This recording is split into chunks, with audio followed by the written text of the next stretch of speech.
Assalamualaikum warahmatullahi wabarakatuh. Halo semuanya, bagaimana kabarnya hari ini? Semoga selalu dalam keadaan sehat ya. Nah, pada kesempatan kali ini kita akan membahas mengenai soal-soal kajian UAS pada mata kuliah statistika dasar di tahun sebelumnya. Nah, langsung saja kita ke soalnya. Yang mana pada video kali ini kita akan membahas sebanyak 2 soal. Untuk soal yang pertama yaitu kita disuruh untuk mencari bilangan buangan sedang dan juga bilangan buangan ekstrim dari suatu data. Kemudian untuk soal yang kedua kita disuruh untuk menguji atau melakukan perhitungan untuk melihat apakah suatu data tersebut terdistribusi secara normal ataupun tidak. Nah, langsung saja kita ke soal yang pertama. Nah, untuk soal yang pertama ini, kita disuruh untuk mencari bilangan buangan sedang dan juga bilangan buangan ekstrim. Nah, untuk bilangan buangan sendiri itu merupakan bilangan yang berada di antara 1,5 kali sebaran keempat dan juga di antara 3 kali sebaran keempat. Kemudian sedangkan nilai dari bilangan buangan ekstrim ini adalah bilangan yang berada di luar daerah 3 kali sebaran keempat. Nah, bagaimana sih cara untuk menentukan bilangan buangan sedang dan juga bilangan buangan ekstrim tersebut? Nah, langkah-langkahnya pada suatu data yang tadi disajikan, langkah pertama kita mengurutkan data tersebut dari yang paling kecil ke paling besar. Nah, untuk datanya disajikan seperti berikut. Kemudian langkah selanjutnya kita menghitung median bawah, yang mana median bawah ini adalah median setengah data yang lebih kecil. Nah, didapat median bawahnya adalah 42, kemudian kita hitung median atasnya juga, yang mana median atas ini diperoleh dari median setengah data yang lebih besar. Diperoleh median atasnya itu adalah 55. Nah, langkah selanjutnya adalah kita menghitung sebaran keempatnya, di mana rumus dari sebaran keempat ini adalah median atas dikurangi median bawah. Nah, yang mana tadi median atasnya itu ada 55, dikurangi dengan median bawahnya itu 42, menghasilkan 13. Nah, selanjutnya kita ilustrasikan pada suatu segmen garis, yang mana segmen garis ini memuat data-data yang disajikan pada soal. Yang mana data terkecilnya itu adalah 39 dan data terbesarnya 93, maka kita ambil 30 sampai dengan 100. Kemudian kita membuat tanda, langkah selanjutnya kita membuat tanda pada setiap median bawah dan median atas. Ini median bawahnya 42 dan juga median atasnya 55. Kita tandai seperti ini. Nah, selanjutnya kita menghitung 1,5 kali sebaran keempat, kemudian tandai sejauh 1,5 sebaran keempat tersebut dari median bawah dan median atas, sampai mengenai data yang paling jauh yang masih terjangkau. Nah, kita hitung dulu 1,5 dari sebaran keempatnya itu adalah 19,5.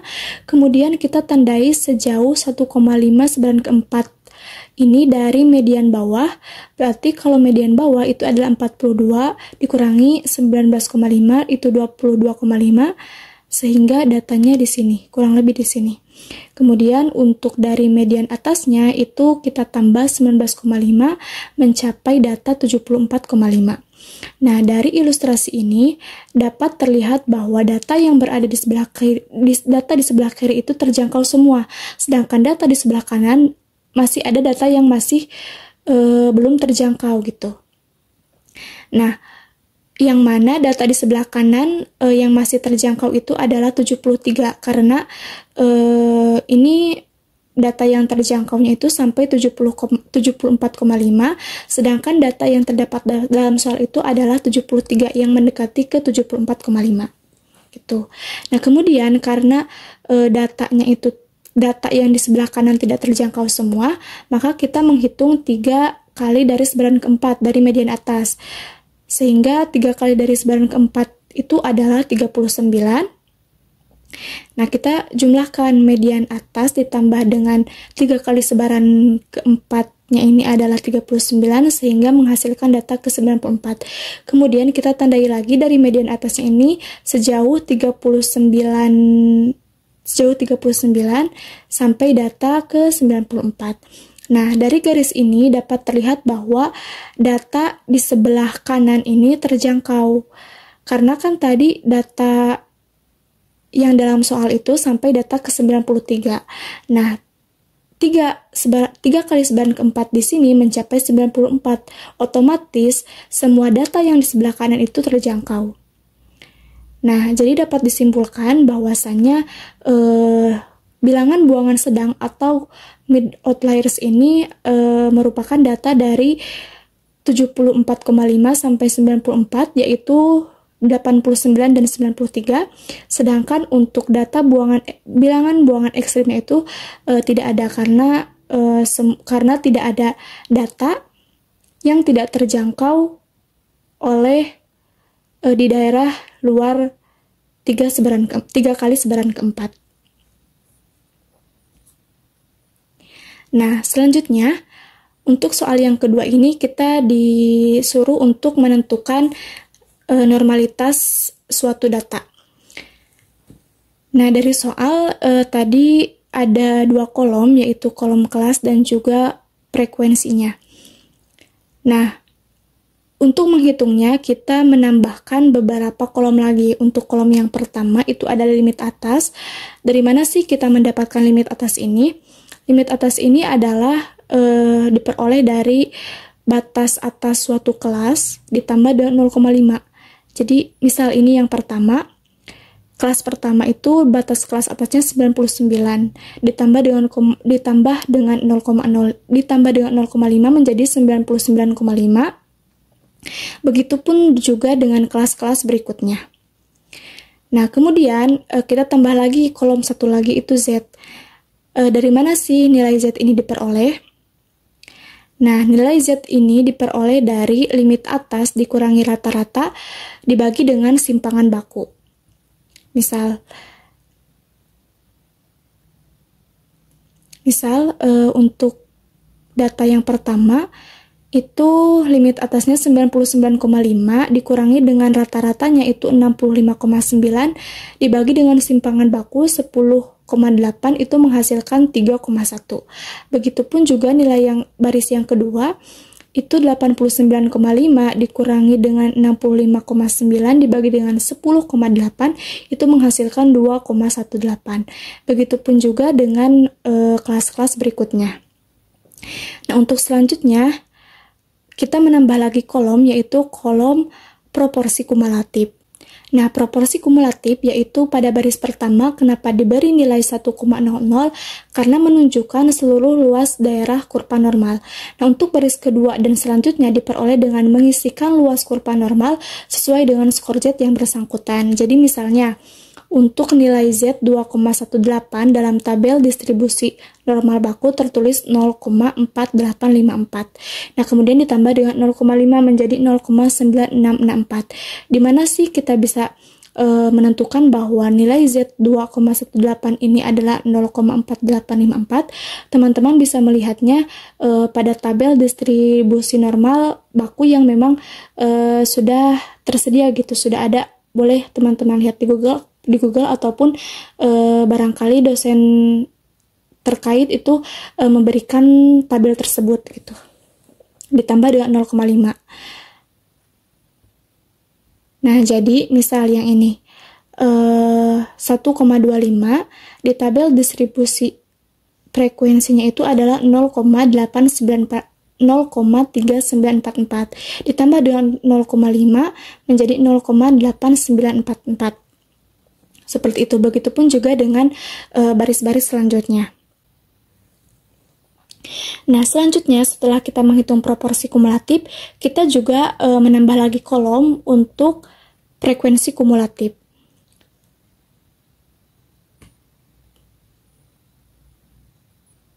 Frekuensi kumulatif diperoleh dari proporsi kumulatif dikali dengan 100. Nah, untuk baris pertama Kenapa diisi dengan 100? Karena jumlah frekuensi seluruhnya ada 100. Sedangkan untuk baris-baris selanjutnya, yaitu kita mengalihkan nilai proporsi kumulatif masing-masing dengan nilai 100. Misal, ini untuk baris kedua, ada 100 dikali dengan 0,9854 sama dengan 98,54.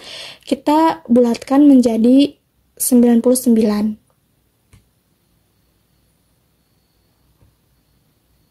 Nah, begitupun juga selanjutnya. Misal yang ini yang baris ketiga, 944 dikali dengan 100 menghasilkan 89. Nah, kemudian setelah kita menghitung frekuensi kumulatif, kita menghitung nilai FE. Nilai FE ini diperoleh dari selisih dari frekuensi kumulatif kelas atas dengan frekuensi kumulatif kelas yang bawah. Misal yang ini 100 dikurangi dengan 99 menghasilkan 1. Kemudian 99 dikurangi 89 adalah 10.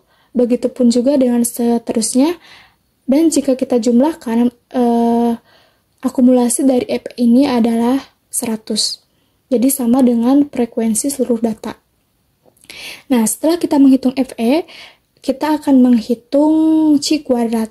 C kuadrat ini diperoleh dari nilai FO dikurangi FE dikuadratkan per FE. Nah, misal FO kelas pertama 1 dikurangi dengan 1 per 1 itu adalah 0. Nah, kemudian untuk yang kelas yang kedua, FO-nya 5 dikurangi dengan FE-nya 10 dikuadratkan per 10 itu sama dengan 2,5. Begitupun juga dengan kelas-kelas selanjutnya kita hitung menggunakan rumus ini. Nah, setelah kita mendapatkan data-datanya, kita akumulasikan semua data yang telah diperoleh sehingga menghasilkan 144,1367.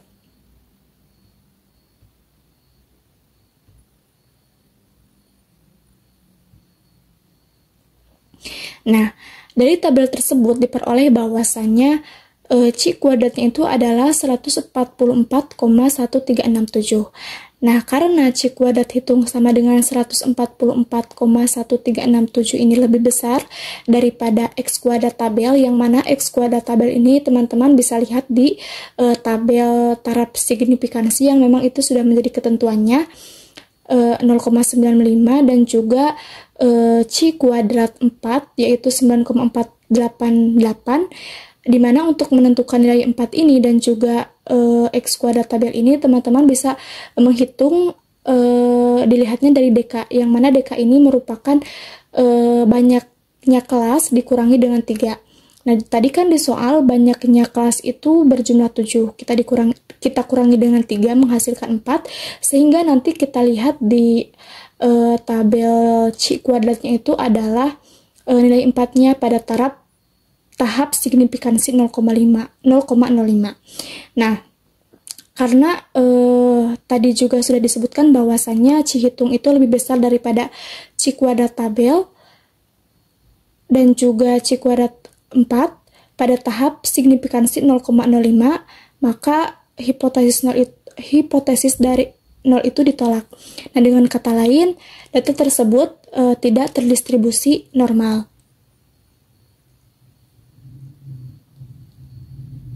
Sekian pembahasan soal kajian UAS Statistika Dasar. Terima kasih. Wassalamualaikum warahmatullahi wabarakatuh.